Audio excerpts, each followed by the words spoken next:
A man wearing a MAGA hat entered the salon with the intention of simply getting a haircut.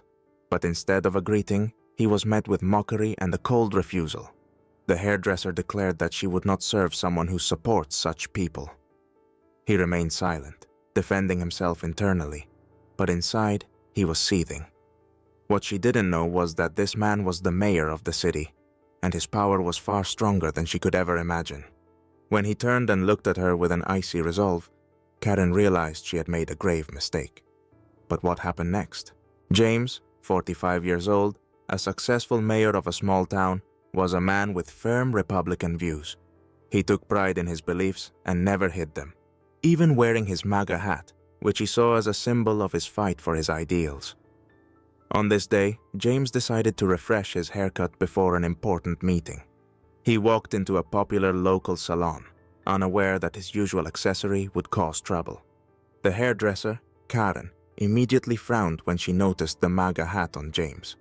A local activist in the liberal movement, Karen had always been against any symbols she believed represented extremism and intolerance.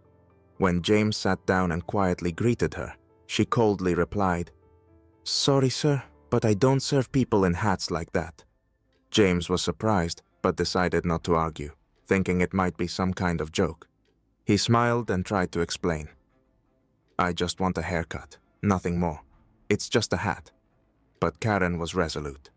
"I can't serve people with those political views. Sorry, but that's my policy." James was stunned by such behavior, but tried to remain calm. He decided that it would be better to leave the salon to avoid a confrontation. However, as he stood up, Karen added, "And to be honest, your presence here makes me uncomfortable. I can't allow someone who supports that kind of ideology to sit in my salon." At that moment, several other salon clients, including some of the staff, began to notice the situation. One of the clients standing nearby started quietly laughing and whispering, "Look who's here, some fanatic." It was humiliating. James felt his pride and confidence starting to crumble. He stood in complete silence, unsure of what to do next. He didn't want to cause a public scene, but at the same time, he was deeply disappointed by such treatment. "I just want a haircut," he repeated, feeling the weight of anxiety building inside him.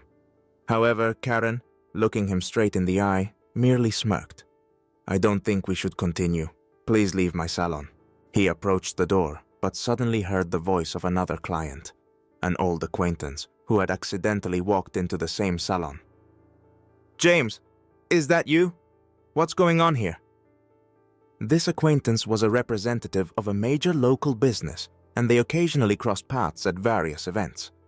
As soon as Karen noticed who had approached, she immediately shifted her tone. "Oh, I didn't know it was you. Sorry, I didn't think..." But James didn't allow her to backpedal. He turned around and said calmly, though with clear irritation, "Karen, I'm the mayor of this city, and I don't expect to be treated like this in any public place, including your salon." Gathering himself, he continued, "Didn't know? Well, let's make it known. And don't worry, next time you try to pull this on me, we'll be discussing it with the city administration."